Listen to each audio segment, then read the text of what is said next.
votes. Yeah, no, I would think that. Yeah, anything could shift either way in this race. And some of the other races that we're looking at tonight as far as the balance of power in the Senate. Tammy Baldwin in Wisconsin, we haven't called that yet, right? Eric Hovde. That's right. And so look at how close that is. This one, again, very, very close here. Tammy Baldwin at 48, Eric Hovde at 49. He's ahead by 52,000. Also keeping our eye out on Montana. We did project Ohio, where Sherrod Brown, last statewide Democrat in that race, ultimately defeated by Bernie Moreno, someone that former President Donald Trump endorsed in the primary. Of course, this now means that Donald Trump has handpicked essentially two of the Ohio senators, one being his current running mate, Senator J.D. Vance. Montana is going to be a really interesting one here. I mean, John Tester, a third-generation farmer from this state, really campaigning on the Montana values. Again, someone who tried to keep Vice President Kamala Harris also at a distance here. I've been paying attention to a few counties in this state, including Cascade County. No Democrat has ever won statewide office in Montana without winning this county. John Tester right now ahead barely, just 779 votes. Obviously, this is a red state, but this is just another one that Republicans could potentially pick up here. And it just shows you, even just looking at the blue wall, David, again, just all of these races extremely close. When we go to Michigan, Elisa Slotkin, Mike Rogers, she's at 47, he's at 49. And then, of course, Pennsylvania, all-important Pennsylvania. Bob Casey, someone who is really well known in this state, his family name, his dad served as governor. You have McCormick right now, who is ahead at 49. Again, you have to think about these senators who have held these seats for quite some time, have never had to run on the ballot with former President Donald Trump. And that is the difference in this race. Rachel Scott, our thanks to you. Mark, do we have Frank with us? Frank Luntz, Republican strategist and pollster, with us here now. Frank, can you hear me? It's David Muir here in New York. Yes, I can. It's a privilege to do this. No, I appreciate it. It's a privilege for us, especially since it's 4:54 in the morning and you're willing to join us this late in the game. I'm really curious by a couple of things you posted on social media. You argue that Kamala Harris lost this election when she pivoted to focus almost exclusively on attacking Donald Trump, particularly in those final weeks. You're convinced of that? I'm convinced of it, and it was fascinating because she was gaining and gaining. Here's a candidate in our focus groups that had impressed the public with her energy, her enthusiasm. And she peaked at the convention when she was talking about what she was for rather than what Donald Trump was against.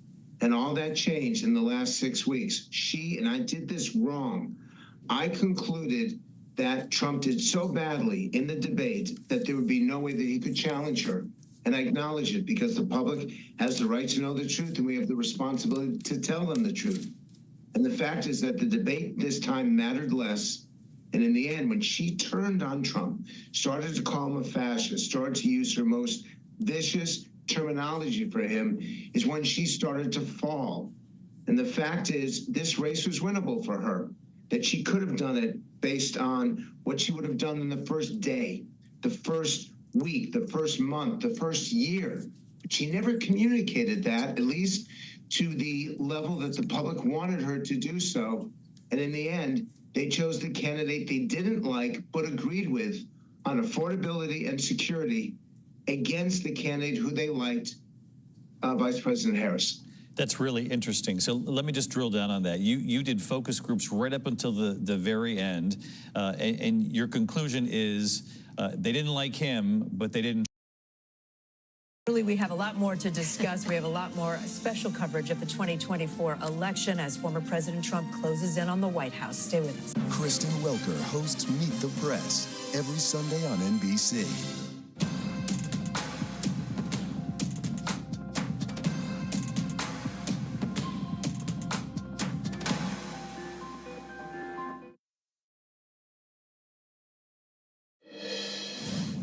And welcome back to our continuing election coverage. While former President Trump made inroads with Latinos and younger voters. Vice President Harris performed well among college graduates, but that doesn't appear to have been enough to push her over the finish line. How significant was the growing education divide, and what does that mean for Democrats moving forward? We want to pick up on that part of the conversation right now. Again, we're just getting some of the exit polling data in, so I don't know if we really know too much about that at this point. Chuck, do we? No, I think that's something that we got to continue to unpack. It's over the next few days. Okay. And, yeah, I think so. But is it, I mean, based on what you've shown us so far throughout the night, she underperformed with just about every other group. There's probably no reason. But it's not There's no reason to think. I mean, look, yes, hours. you know, the Democratic coalition, she put about 93% of it together. Yeah.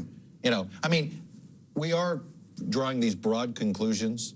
This still was a 2-point race in Georgia, a 2.5-point race in North Carolina.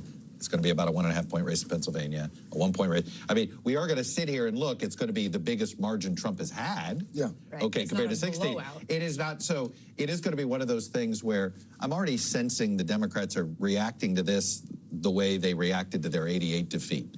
I know I'm going way back, but that was sort of the end of the union-led liberal wing of the Democratic Party, was that 88 defeat by Dukakis, because they really thought they were going to win that election. That was when they were up 17 points, according to some polling, literally 90 days before Election Day, and then they got blown out. Lost all but one state. Wasn't it the ad in the lots of commercial in the tank? There was plenty of symbolism there. I think there were a lot. But here you have it was a real knockdown, drag-out fight inside the Democratic Party between sort of the traditional labor or liberal wing of the party and this governor from Arkansas who is leading the moderates, called the DLC at the time. I think we're going to see something similar where the progressives and sort of the non-progressive, whatever you want to call them these days, that's going to be the first fight. The battle for the soul of the new Democratic Party. The new Democratic Party, absolutely. Okay, all right, Chuck. Don't go anywhere. Believe it or not, we've got much, much more. Our live special coverage of the election 2024 continues right after this. From inside Iran, from Israel, from Tampa, Hurricane Milton is here where we're standing right now. She saw women all around her. In the ad, she focused on issues that women would embrace. But men found this off-putting, and what they're going to have to focus on is how do you lessen that gender gap? Not by raising the vote of women, but by not alienating men. And what they said was it was not necessarily an endorsement of Donald Trump, and it certainly wasn't an endorsement of the Republican Party. But in these sessions, they said, and you can see this we've been collecting these focus groups, and they're on the site America Speaks on Straight Arrow.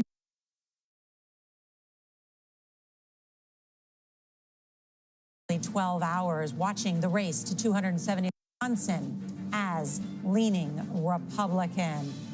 Nevada is also lean Republican. Let's take a look now at Arizona. That's a toss-up. And then, as is Michigan at this hour, also considered a toss-up as we await votes.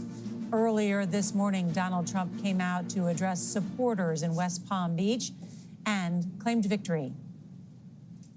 It's a political victory that our country has never seen before, nothing like this. I want to thank the American people for the extraordinary honor of being elected your 47th president and your 45th president.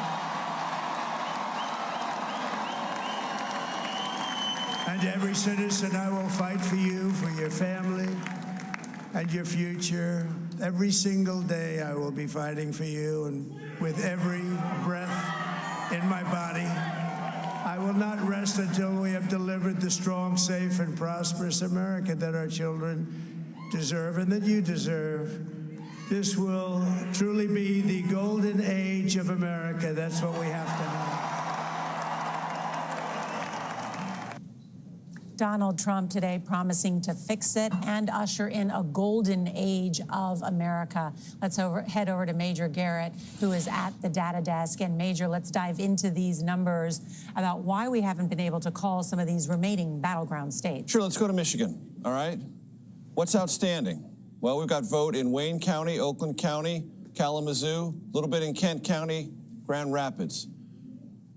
What is the needs category for Vice President Harris? 66% in Michigan. What is our projection? Based on our estimates, 56%, steep hill. But Michigan, as you will see as I go across the country, east to west, looks probably better than any other place. Again, outstanding vote in Wisconsin, principally in Milwaukee County, 119,000 ballots relating. That's mail vote. We're waiting for that to come in.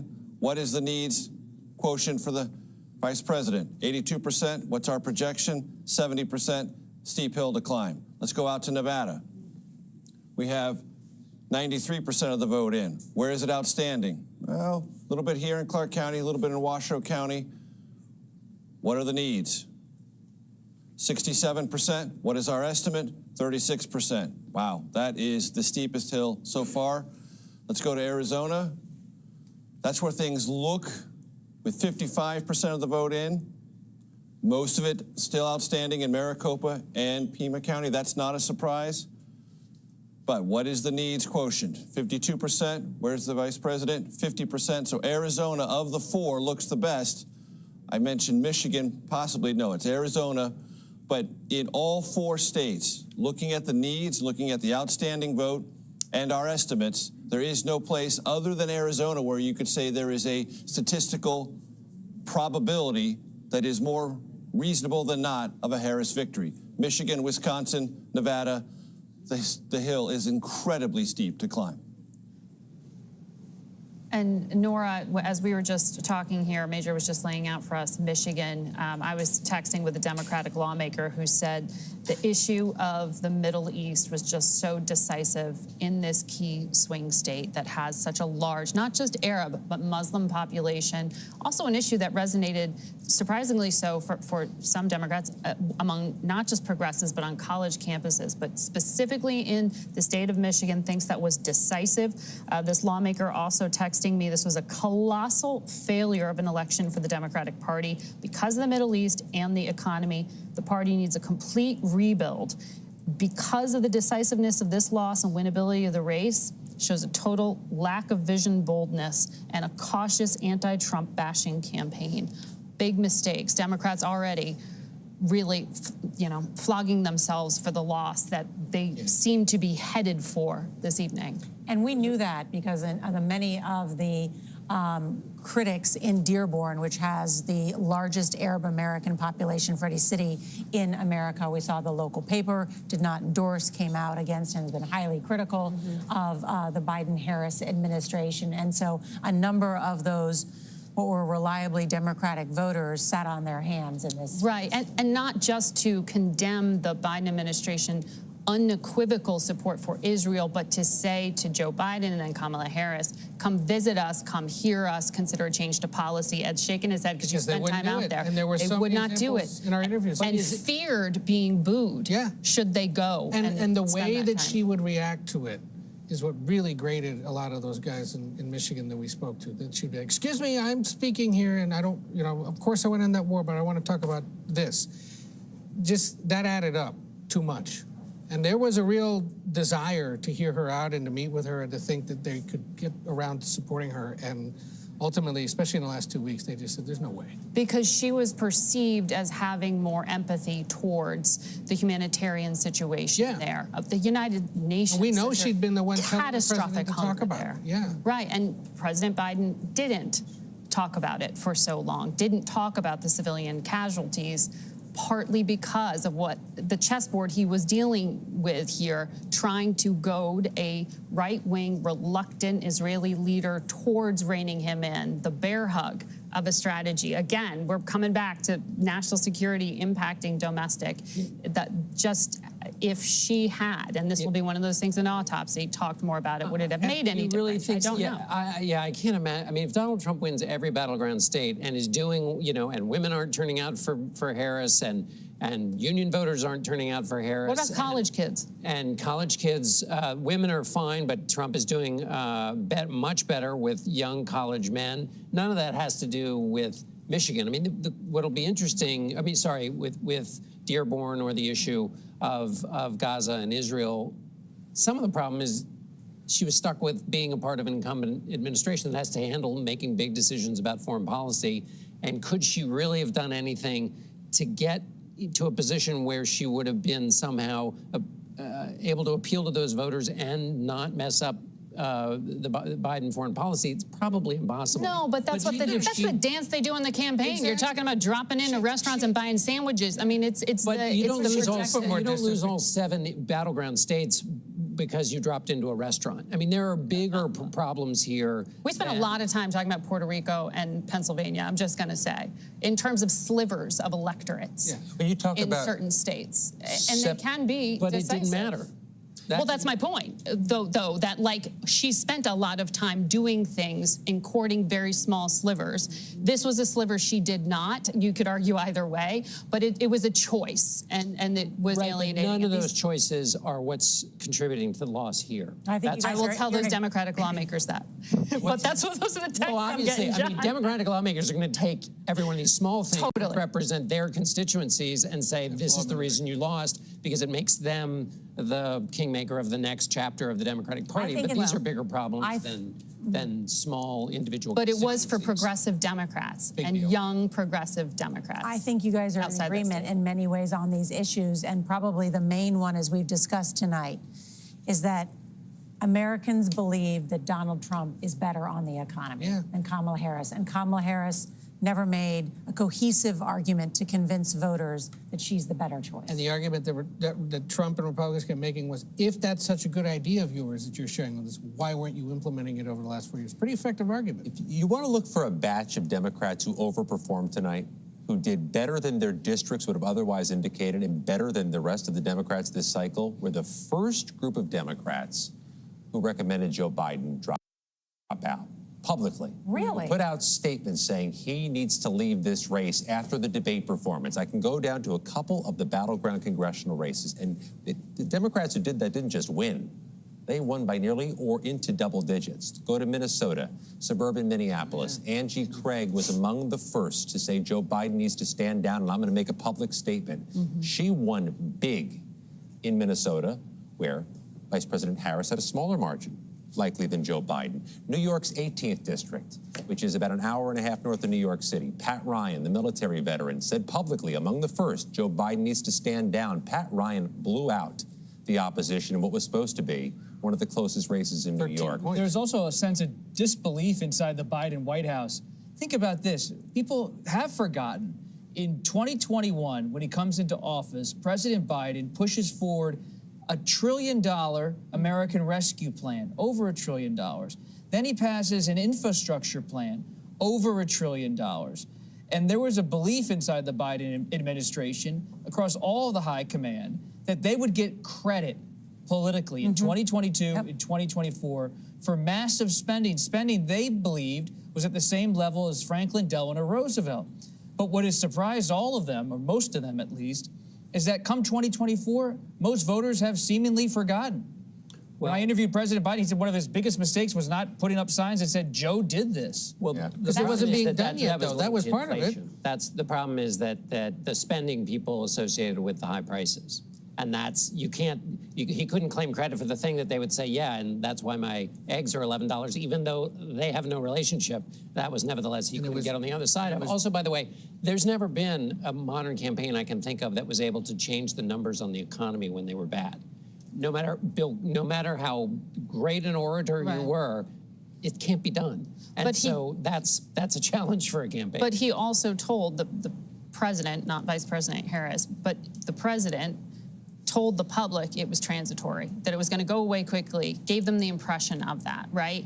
Again, an academic textbook definition of transitory. Well, in 3 not years, he the did real bring world. inflation down from 9% down to 3%. But it wasn't fast enough. Right, it's the messaging around it. And, Well, it and wasn't fast explaining enough it. for voters. Right. It set the record in the world for recovery. They don't from care about COVID. that. Absolutely. No, I know. But I also totally. You know, I do, and I have it saved on my phone too. I mean, as you guys know, I read the Wall Street Journal every day, and in the past week, there were so many articles. The United States economy is the envy of the world. GDP growth. Donald Trump, or whoever becomes president, will be inheriting an economy that is on fire.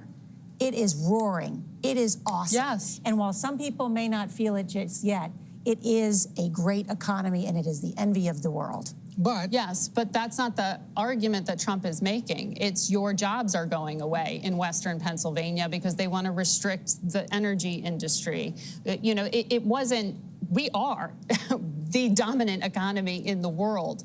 The argument being made wasn't around that. It's almost like an experience argument. It's a messaging thing. The facts were in Joe Biden's favor. The facts were in Kamala Harris's favor on the economy. But the explanation and the messaging, even just this past week, the Speaker of the House coming out and saying, and then kind of walking back, that they would repeal the CHIPS Act, that massive investment that was bipartisan in a tremendous way because it was viewed as investing here to ward off China if they tried to cut off the world's access to computer chips in Taiwan. And an investment in manufacturing. And an investment in manufacturing. Huge jobs in Arizona. Huge jobs in Arizona. In Michigan. Margaret, what's your take on the Dow futures surging over 1,000 points? I wish I had my Bloomberg terminal up. When we talked to Mohamed Al-Aryan, leading economist on the show on Sunday, it was, you know, he was talking about the messaging. He was talking about the problems with explaining it, that the markets are saying, oh, it sounds like, I'm guessing, less regulation. Yeah. But if you talk to people like Gary Cohn, who was here, who ran Goldman Sachs, he could give you a great analysis. But the people who are being talked out in the Wall Street Journal, like John Paulson, that hedge fund manager, I was intrigued reading a column the other day. He's talking about changing the government in ways that don't actually apply to the agencies he's referring to. He didn't seem to know that it's like the OMB that runs the budget and not the Treasury Secretary. We're again back to individuals who say they're going to fix things and they don't actually know how those agencies are run, like Elon Musk. Think about the four things that that Trump has either talked about doing or will face in his presidency, and the economic upheaval that all four of those will cause. The debt and deficit we talked about. Gary Cohn was talking about spending in the discretionary portion of the budget. It's tiny, and it's a bloodbath every time you try and do it. It's never going to happen. And yet Trump's policies will increase the debt and deficit, causing a relationship between those two and GDP that is dangerous. That's one thing. When you take a look Artificial at the Dow intelligence Jones, is about these are total the point increases. I can tell you that the Dow Jones up about 1,100, 1,200 points would be about 2.8%, almost 3%. That's pretty notable. And when we look at some foreign markets as well, you're looking at green across the board. Whether you look at the Nikkei, the Japanese markets going higher, although that was before a lot of the key battleground states were called. Look, I was messaging with a tech analyst that is still up at this hour for some reason. He was telling me that the results of Trump potentially winning this would be, quote, a dream for a tech bowl. And the reason why is because if you have at the FTC, for example, Lina Khan, who's been very aggressive against consolidation, not just the tech space, but broadly among big corporate America, well, then that would be largely bullish for stocks. And I think that's one thinking that's happening and coalescing in Wall Street already. Okay, but he wants to introduce a massive tariff regime that would be upending trade around the world. So, I mean, this could be catastrophic to the world economy if it's implemented. Yeah, and look, economists that I have talked to have said. And I look forward to hearing everybody, you know what. Well, I mean, what she's upset about is the fact that there was no primary. I mean, she may be not exactly a central figure in the party, but there were people that were saying early on that she received some votes, just no delegates. You know how the process works. Well, you're going back to the central question. After the 2022 midterm, Joe Biden made the decision on December 1st, 2022, that he would toss his hat back in the ring. He said at the time that he's the best candidate to defeat Donald Trump, and he encouraged and recommended that the Democratic Party change their calendar. We did that. We honored Joe Biden, we honored his legacy, his commitment, and when he made the decision to step back, Kamala Harris stepped forward. There's a lot of work we have to do. Look, I'm not afraid, but I don't think it's my job anymore. You know, I think that one of the problems, Martha hit on it, these comments, these negative comments about Donald Trump from Bolton, from John Kelly, it was already in the ether. And when Kamala Harris came out, she came into this as a very unpopular person in the Democrat Party. She didn't win a single primary, she didn't win a single vote in the primary. But then all of us, President Trump on the verge of returning to the White House. We'll talk a little bit more about what that could mean and perhaps what it won't mean right after this.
Nate has one of the quickest minds I've ever seen. Put me in the game, coach. Tony has a way of making people feel comfortable. The best interviews feel like it's just a conversation with a neighbor. Gail has this unbelievable knack to ask a question that is the question that you're asking at home. I've been told I could talk to a tree, and that's pretty much true. I don't go to work in the morning. I go for coffee with my two good friends, and we talk about the world. Your morning routine just got better. CBS Mornings, weekdays at 7. I'll see you in the morning. America Decides is your place for fact-based, unbiased reporting. At the White House, at the Capitol, on the campaign trail. What do you say to those in your party? Any cracks in the Republican Party? Our reporters and our anchors travel the country talking to voters like you about the issues that matter most. Immigration is really a factor right now that are going to be driving your decisions. What would you say to those who say, look, that's just democracy at work? Listening to you and bringing your voice into our coverage. I want a strong, proud America. Is democracy on the ballot in 2024? Let us help you decide. America Decides. Stream our expanded one-hour program. Come on, Julia. Oh, no. I will if you will. You go, Gail. That's right.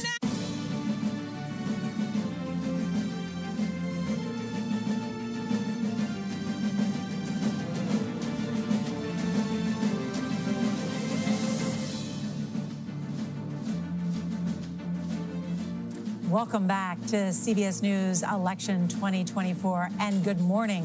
I'm Nora O'Donnell, joined here by my colleagues. We have been on the air from some 11 hours straight. I know it's odd to see us so early in the morning, but we're not giving up because this story is still unfolding at this hour. As you can see, Donald Trump just 4 electoral votes away from officially becoming president-elect of the United States. He has already been on our air earlier this morning, greeting his supporters in West Palm Beach, claiming victory, calling it the greatest political victory of all time. His vice president, pick, J.D. Vance, calling it the greatest comeback of all time, and claiming he will fix it and bring us to a golden age of America, in his words.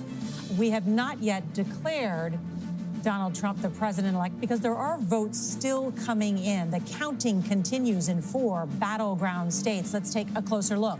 CBS News rates Wisconsin as leaning Republican at this hour. Nevada is also lean Republican. Arizona is a toss-up at this hour, as is Michigan at this hour, waiting on votes from Wayne County, where Detroit is.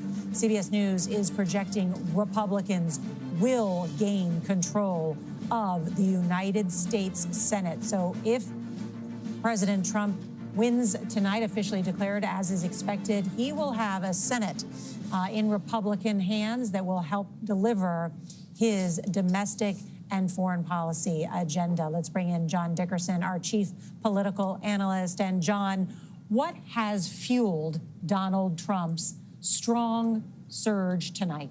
I feel like we started the night the last time there was a non-consecutive presidential term. That one, just for everybody who's not a historian, that was Grover Cleveland 130 years ago. There. Pretty good, right? Can I get some credit? That was excellent. Yes. Excellent. Thank you, Mom. Okay, let's, I got 2 points. One is let's look at the exit polls, and then I'll make one other point. First, let's look at the groups that Harris lost support among. First, at the top, Latino voters. In 2020, Joe Biden got 65% of them. In 2024, Kamala Harris only got 53%. Young voters, Harris got 55%, Biden got 60%. And then women, Harris got 54%, Biden got 57%. And now let's look at the groups that Donald Trump did well with. So there you see leakage in the Democratic coalition for the vice president. So the goal in these races is you got to keep your own coalition together and then take away from the other person. Well, Donald Trump took away from Kamala Harris, and then with conservative voters, they're at the top line. He got 89% of the vote in 2024. That's better than the 85% he got in 2020. White evangelicals, he improved with them. White non-college voters, he dipped a little bit, but our polling folks would tell us that there's not a huge difference between 67 and 65%. So that's just the tale of how Donald Trump kept his voters, grew his vote in some instances, and then took votes away from Kamala Harris. One other thing that strikes me is as I was running down the list of all of the risks that Donald Trump took at the end of the campaign, he didn't move to the middle as campaigns often do. He ended as Donald Trump in full, particularly with women, a very sensitive constituency that Kamala Harris was going to do well with. He didn't do anything in particular. In fact, you could argue that he did things perhaps to alienate women voters by the traditional conception of that group. He also finished on grievance rather than a kind of sense of uplift, as campaigns often do. He knew that his party would come home to him. He didn't suck up to Nikki Haley at all, or for a nanosecond. And Haley responded by writing a full-throated endorsement in the Wall Street Journal for him. Only 5% of Republican voters voted for Kamala Harris. And then he didn't participate in a second debate, which you could have seen as emphasizing his loss in the first debate. He didn't want to bother with it because he might have lost again, and that didn't cost him anything. Those are a number of, and I should add that he outsourced some portion or all of his ground game, which was seen as a possible disaster. All of those things, there were articles written, insiders kibitzing about how they were, terrible and it was going to hurt his campaign. They all turned out just fine for him. Mm-hmm. How much do you think his appearance on Joe Rogan's popular podcast helped cement him with this new coalition of Republican voters? Well, if we're thinking about that coalition as containing young white men under 30, it also contains young Latino men and young black men, but he did particularly well among young white voters under 30. I think it's Joe Rogan. I think it's all the podcasts that he went on and his general aspect and response to kind of the norms and the fussiness of elites and experts and all of that, which has been his thorough message for years. 2008 was the YouTube election, right? And the blog election. This was clearly the podcast election. And by fussiness of the elites, do you mean fact-checking by people who do what we do for a living? Yeah. Oh, absolutely. I mean, That's absolutely. And thank you for the clarification, Margaret. Yeah. Well, it's an important point because it's just direct to consumer, put it right in your vein, messaging whatever you want to say. Right. I mean, there used to be, you had to clear a threshold of, 60 minutes. He didn't do 60 minutes, but he did the podcast that fed right into this constituency. I can so remember covering George W. Bush, who would say, "You guys are just the filter." And Donald Trump has found a way to surpass the filter, and as you said, just get directly into the veins of his supporters. We'll have more to discuss. You're watching CBS News, America Decides, Election 2024.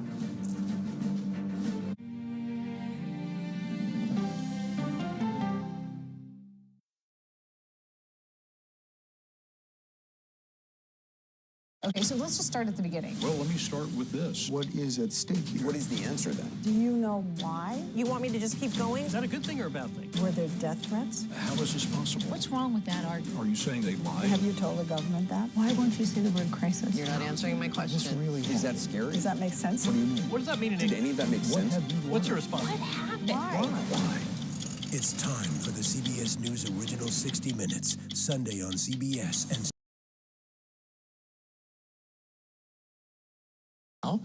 Joins us once again from West Palm Beach, Florida. Vaughn, good morning to you. What's that? Are his eyes open? Yeah, his eyes are open, barely though. Vaughn, thanks for staying awake. How are folks there inside the campaign feeling right now? I would imagine quite the sense of jubilation, if not euphoria.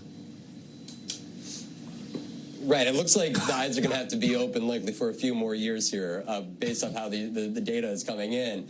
And for the Trump campaign, this was an operation that was confident about the grassroots organization that they had built up.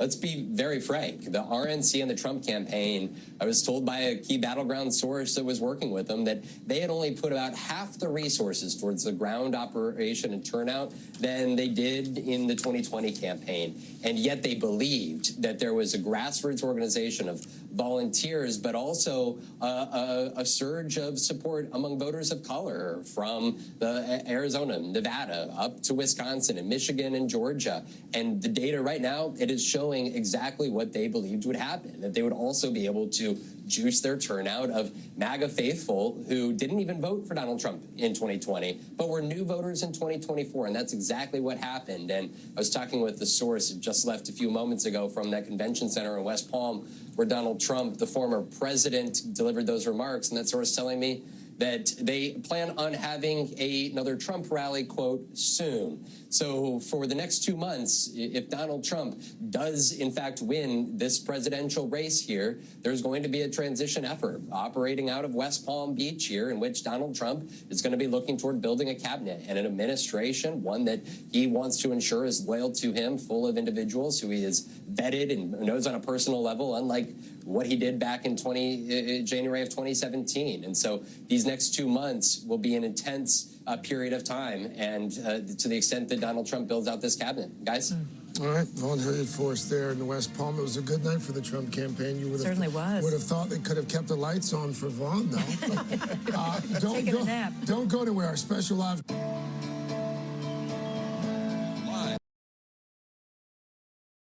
This will truly be the golden age of America. That's what we have to know. And that's the latest. Our coverage continues.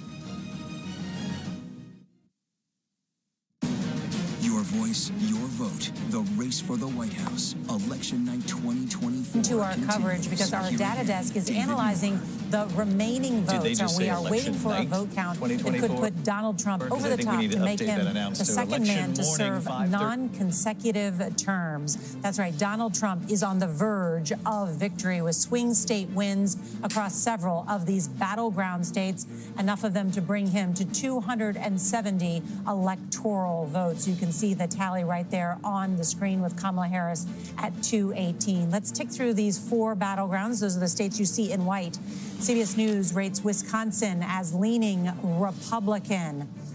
Nevada is also lean Republican. Arizona at this hour is a toss-up, as is Michigan at this hour. We rate that because, again, the vote tally is still coming in at this hour, and it's modeled against exit poll numbers. But we are expecting a new batch of numbers in the state of Wisconsin, which we have rated lean Republican. So we could have some news shortly about whether Donald Trump has officially reached the threshold to be named the next president-elect of the United States. We have not heard from Vice President Kamala Harris.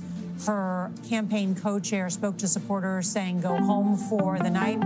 And CBS News now projects that Donald Trump is the winner in Wisconsin. That gives him the number of electoral votes he on your needs screen, to become we are now the projecting that 47th the next president of the United States of the is United Donald Trump. States. He will that reclaim he the built, White House. while This is being an pro-America, incredible this moment move, in the American Democrats were history convinced for Donald Kamala Trump, Harris's best route to who the faced presidency. a number of Donald Trump winning challenges Pennsylvania, in now he this has won contest. It was Wisconsin, an election won North unlike Carolina, any of us have ever and a number covered. of other battlegrounds are still there's being the map. counted where he holds This man, Donald John significant Trump, born in Jamaica, we've been reporting on this, and the Queens, analysis New has York been City, excellent here and in careful for the whole team Manhattan. here all night long. And so many of his friends have always said his goal in life was to cross the river from the outer boroughs to Manhattan. He's crossed the river again to the presidency tonight. We said Winning it as the we presidency approach this point. This will usher in And more importantly, he's going to win the popular vote. unprecedented era in American history. It's very to have someone this is who not believes like 2016 or firmly 2020. he has Unlike total presidential power in certainly terms of official acts. By the way, we are now going to have based on the Supreme Trump Court not ruling only earlier wins this year. the Electoral College, but it looks like he has a very good chance of winning the popular vote.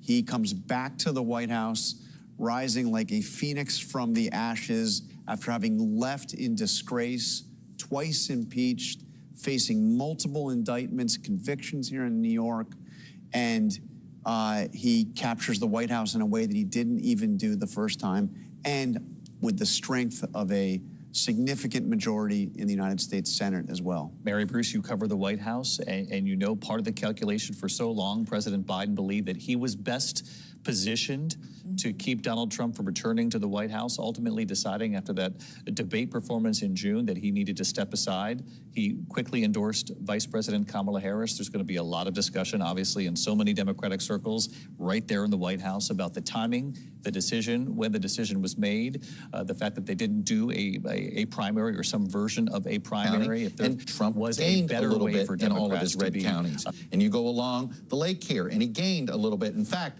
what were the Harris folks counting on in the northern tier? That in these rural counties, older white women would come over to their side. But his improvement among Hispanics, among younger voters, particularly men, clearly created the combination Sweep because by Donald it Trump, is who is similar also across the doing board. well The in college the towns were popular not as democratic. vote. The urban Behind areas those turn out numbers, the Vice President Kamala Harris failing to bring together the coalition that normally propels a Democrat into the White House. So we will have more on that. Want to go now to Major Garrett at the data desk with more information about how Donald Trump achieved this victory tonight. Major Garrett. So Wisconsin was the key to this re-election of former President Trump, making him president-elect to be the 47th president of the United States. Anthony Salvanto will walk us through, because Nora, you came over here about an hour ago. We were waiting on a couple of key precincts in Wisconsin to provide the absolute information we needed to make this call. Anthony, how did that happen? Well, we got the information we needed, which was really out of Milwaukee, okay? Once we saw that, it was a question of Kamala Harris, who was trailing, didn't have enough votes to be able to catch up. Even though you see that big number in Milwaukee, it just wasn't enough. The thing, though, the big thing here is this. This is a one-point victory for Donald Trump. Now, how do you do that? It means he consistently hit his vote targets in county after county, or exceeded his 2020 performance. So I'm going to hit, Racine. 47th president of the United States. He does so with Wisconsin now in his win column. Of course, there are a number of states on the map that still look pretty favorable for Donald Trump tonight, but Wisconsin was the state that put him over the map, getting him to 279 at this point, to Kamala Harris's 219 electoral votes. I'm going to quickly rejoin the team here so that the entire network can hear a little bit of what we're our early analysis. And John, as you and I have been saying all night long, this is an extraordinary political comeback. You say we've never seen anything like it. Look, the greatest political comeback in American history, and a victory unlike any that Donald Trump has ever seen, because not only does he win what appears to be a decisive electoral college victory, it seems like he is on the verge of winning the popular vote as well. So he comes back to the White House remarkable when you consider the way he left the White House in January of 2021. He comes back to the White House with a mandate.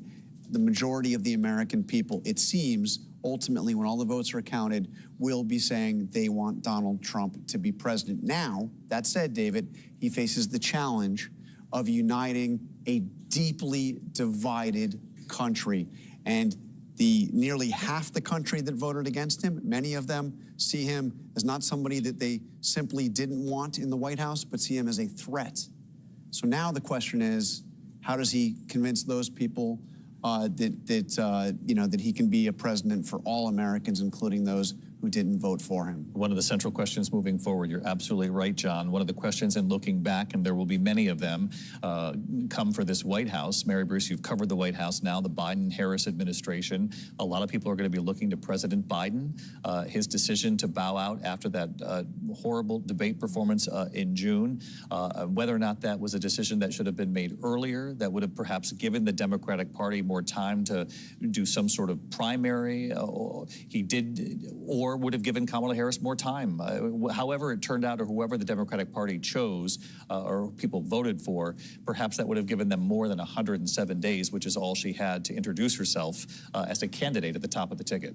There's certainly going to be a lot of discussions and deep soul searching, I think, within the Democratic Party about how this all unfolded, and a lot of deep questions for the president about the way he went out of this race, the timing of this. Could the outcome have been different if Democrats had had time for a primary, for instance? But Kamala Harris, in those 107 days, really cast herself as the change candidate. That is hard to do when you are the sitting vice president. And when you look back at how things could have been different, I think we have been discussing this all night long and into the wee hours here.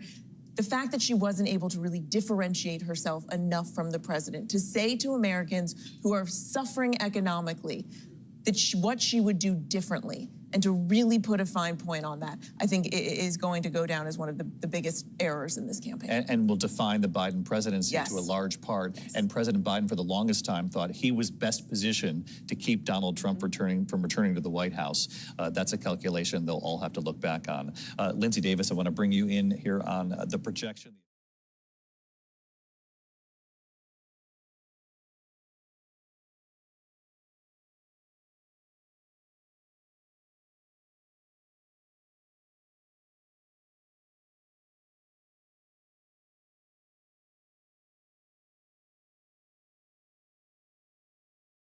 That was also something very telling to them. In virtually every metric, in virtually all of the things that we measure with regard to the exit polls, he increased his percentage from his points from 2020. And if you look at the top issues that people had, he's the one that they trusted. When you look at immigration, Donald Trump, by far. There we go. I think it's coming up here. There you go. When you look at who do you trust to handle immigration? Donald Trump. Who do you trust to handle crime? Donald Trump. Who do you trust to handle the economy? Donald Trump. And so these were very significant issues that people said that when they were going to the polls today, that they felt were very important in their decision. You know, we talked to Frank Luntz earlier for our special coverage here, Martha, of election night. He said he did last-minute focus groups.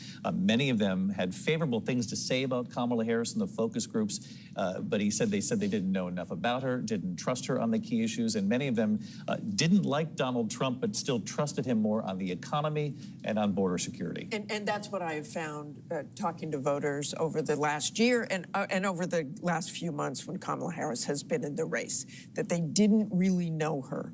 And say what you will about Donald Trump is authentic. And I think there was a little disconnect with Kamala Harris. He didn't know quite who she was. And when she started talking so much more about Donald Trump instead of herself, instead of her own plan, people just kept saying, I don't know exactly where she stands on this and the economy. I mean, they would just flat out say, my life was better with Donald Trump. I was listening to you say, we have never seen anything like it. We're all saying that. We said that almost every day when Donald Trump was president, and I'm sure we'll be saying it as we go ahead. But I want to say one thing Donald Trump, in 2016, his inaugural speech, talking about division in the country. The Bible tells us how good and pleasant it is when God's people live together in unity. We must speak our minds openly, debate our disagreements honestly, but always pursue solidarity. When America is united, America is totally unstoppable. As we've all said tonight, that is going to be a very, very tall order. A very tall order for the president as he enters his second term in the White House, though not consecutive, as we pointed out, part of the history of this night. Rachel Scott, he returns to the White House with considerable power, not only given the Supreme Court ruling on immunity that we've reported plenty on here, but also emboldened with a very good turnout for Republicans in the Senate. They were lifted by Donald Trump being at the top of the ticket. He's not only going to have a majority in the Senate, it looks like he's going to have a couple of seats that give him a majority. It's not a slim one, I should say. Yes, that's exactly right, David. The former president will be returning back to the White House, back to Washington, and he will have a majority in the Senate. Of course, it is the Senate that confirms cabinet picks. This is what the former president is going to have before him. And by the way, several of the people that won tonight were people that former President Donald Trump endorsed in the primaries as well.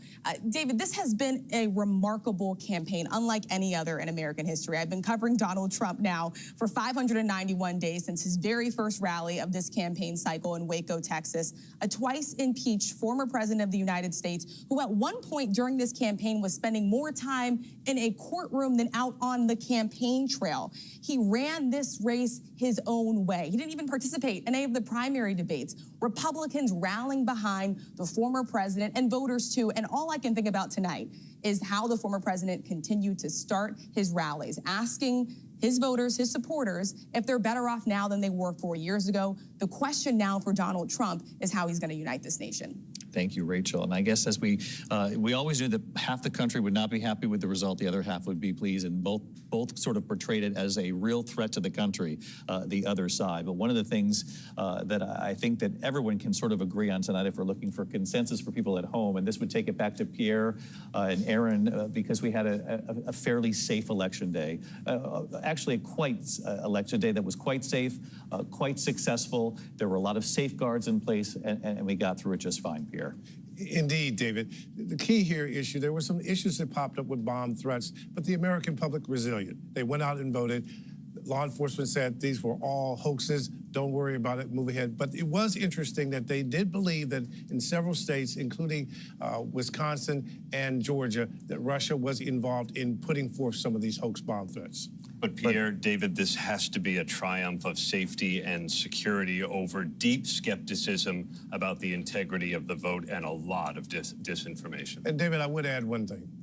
At the end of the day, as someone who grew up in a working class family, economics mean a lot to people. And I remember my mom often going to the grocery store and looking at the prices with a furrowed brow. At the end of the day, we don't elect saints. It's about the economy. It always is, and we say that every time, and it's cliche for a reason because it's true. Pierre Thomas, thanks. I'll give you the final word there. Thanks to everybody. I mean, you've been just incredible. Rick Klein, we can't even believe you're still standing. You've been punching the numbers all night. We really do appreciate it. And to Rachel and Mary, who've been on this campaign trail for the better part of a couple of years, we're really grateful. And to all of you here with us here at the desk. Thank you. Thank you. Vice President Kamala Harris expected to speak later today. ABC News will carry that live when it happens. Our coverage of the 2024 election will continue. For many of you, we return you to regular programming. Your local news has started here in much of the East. And of course, Robin, George, and Michael are coming up a short time from now on Good Morning America. And I'll see you a little later today for World News Tonight. I'm David Muir in New York. From all of us here at ABC News, thanks for being with us for almost 12 hours of election coverage. We'll see you later today. Good day.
projection into the world. One thing that was scheduled, has been scheduled for some time, was the testing tonight of an unarmed ICBM test launch in the Pacific. By the United States as a show of force to say, don't mess with us. We're going through a political transition. We still have the most fearsome fighting force, most lethal fighting force in the world. We are at a state of readiness. But now we're going to have to see what these remaining few weeks and months of the Biden administration will look like. This is not an insignificant transition. This is a world already in a period looking at a rising China in a way that is not just militarily threatening, but in the American infrastructure, as we continue to learn that with these disclosures, through reporting, by the way, that major telecom companies have been breached, that Chinese-linked hackers are within the infrastructure of telecom and possibly able to access audio of phone calls. I mean, we have had major significant security breaches in ways that haven't really been focused on because we've been focused on the election. These are the things that are going to land on Donald Trump's desk. How do you deal with that? How do you deal with Vladimir Putin? Including reports that the Chinese targeted and attempted hacks into Donald Trump's phone, J.D. Vance's phone, and additional officials. I asked the vice president whether she had been targeted. She would not answer that question to me. I want to bring in Democratic strategist Joel Payne. He has been with us as well all night. And Joel, I want to ask you, what do you think this means for the future of the Democratic Party? Sure. Well, first, while we're talking about foreign attacks, let's not forget our elections infrastructure were under threat and duress today as well.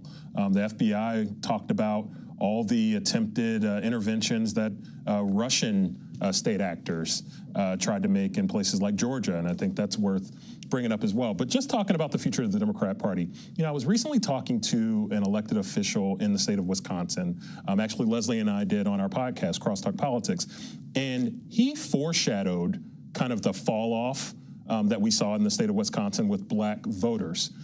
He talked about how in urban centers, he is of Dane County, and there was folks in Milwaukee who he said just did not feel a connection to the Harris coalition. They did not feel reached out to. They did not feel engaged. It wasn't for lack of trying. It's just that the connection point wasn't there. And there was a bit of a signal. And I know that there are anecdotes like that all across the country within the Democratic Party. Last thing I would say, there was a controversial paid media campaign that the Trump campaign ran after the debate a few weeks ago. It was around transgender, operations for prisoners. And I talked to a national pollster who had eyes on kind of some of the internals in Harris world, and they told me that those ads did real damage to Harris. And I wonder if she was ever able to fully recover from some of the damage. I mean, Trump in that paid media program really went to work on Harris, and it was suggested to me that, what we assume was her coming back from some of those difficult public, or rather coming back from kind of a low point a few weeks ago, was not completed. Like she had a deficit to make up because of the work that the Trump campaign did in those paid media attacks in October. And that was something that a national pollster said to me. Joel Payne, thank you for your analysis. Final thoughts, Ed O'Keefe. Well, I think we've learned that $1 billion 100-day quest to win the White House is not enough in either regard. He needed more time and more money, and I think there's going to be a lot of questions asked among Democrats about how it is you lost Latino votes, how it is you lost women, and how it is they need to campaign to a country that is changing and clearly worries much more about its pocketbook than about its identity. It's a devastating loss for Democrats who were convinced they were going to make history, and instead a different kind of history has been made this morning. Scott McFarland. For Democrats who want some check on Donald Trump, the vote counting in California and Arizona this week is critical for control of the U.S. House. He's a political giant, eclipsing Reagan probably in the Republican Party in terms of his influence. He is probably the greatest ego and sense of impulse of any president in the modern era, and has fewer checks now on him when he's in office. Margaret Brennan. Nor the irony of a time when we're talking about women's rights at the center of a campaign, and we are now seeing the second woman to lose to Donald Trump in 8 years. And it's something that I think will resonate with a lot of young girls and people around the world who are waiting to see if a female could be commander-in-chief of the most powerful country in the world. Quickly, I'll end with where I began earlier in the evening. I spoke to Trump. He was so calm before the election returns came in, so calm, confident. This is someone who's ready to take the reins again, in his view, not startled at all by the presidency once again coming to him. Trump won tonight as 2024 voters were looking for a leader, someone who would bring about change. And according to exit polls, that change for them was bringing back Donald Trump to the White House. He was propelled by a dissatisfied electorate, dissatisfied with the state of the country, the economy, and the impact of inflation.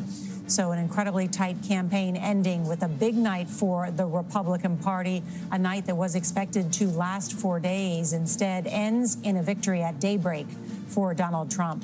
CBS.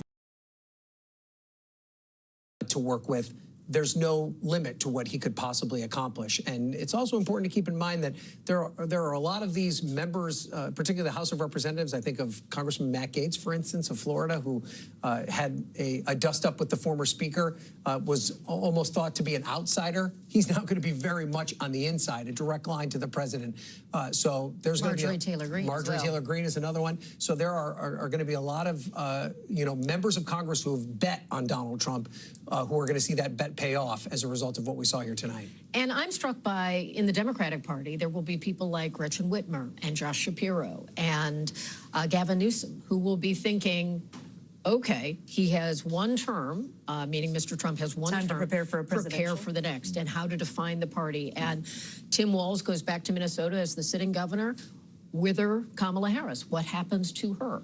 And in the remaining 10 weeks or so of the Biden presidency, President Biden will certainly try to fortify policies he's put in place, try to create a legacy piece. It will be a difficult 10 weeks for them. And of course, because she's vice president, she will be in the role that Mike Pence had 4 years ago, confirming his election as president. Chuck Todd, I want to get one final thought from you. Well, look, I do think one of the things I thought about with this election is which president are voters going to be thinking about when they go into the voting booth? Donald Trump or Joe Biden? I think it's pretty clear tonight a lot of people walked in there thinking about Joe Biden.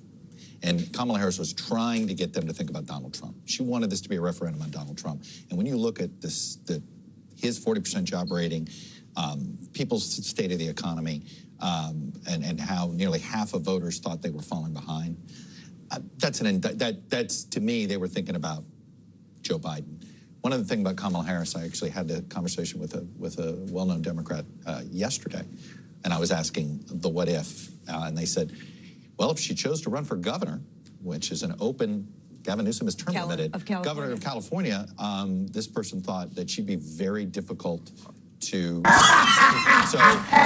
Get me Bin Laden in here for orders. Get the CIA on the phone now and have them hail Cobra.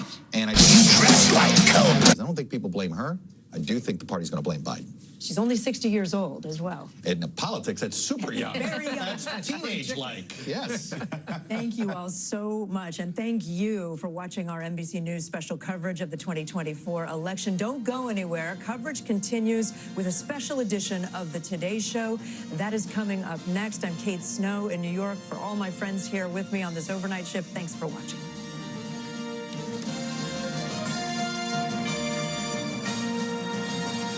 Closer to the Gaza border.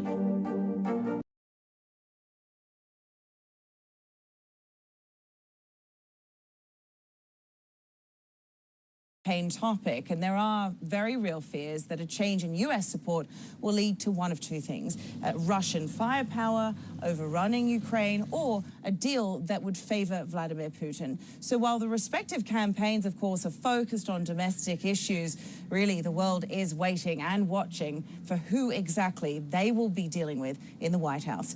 Rhiannon, Andrew? Our thanks there to Britt Clennon. Again, ABC News is projecting Donald J. Trump will be the 47th president of the United States. This after breaking that so-called blue wall, first winning Pennsylvania and then Wisconsin to tip the scales. He becomes the first president since Grover Cleveland to serve 2 non-consecutive terms as president. Also winning the popular vote as well. Our election coverage continues right here on ABC. Make sure you stay with us for more. Hank used to suffer from what felt like a cold and flu medicine hangover. Whenever, wherever news breaks, it's so important to always remember that lives are changed. Here in London, in Buffalo, Uvalde, Texas, Edinburgh, Scotland. Reporting from Rolling Fork, Mississippi.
Just a good old boy, never meaning no harm.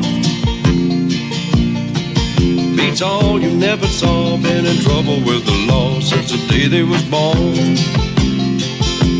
Straightening the curves, flattening the hills.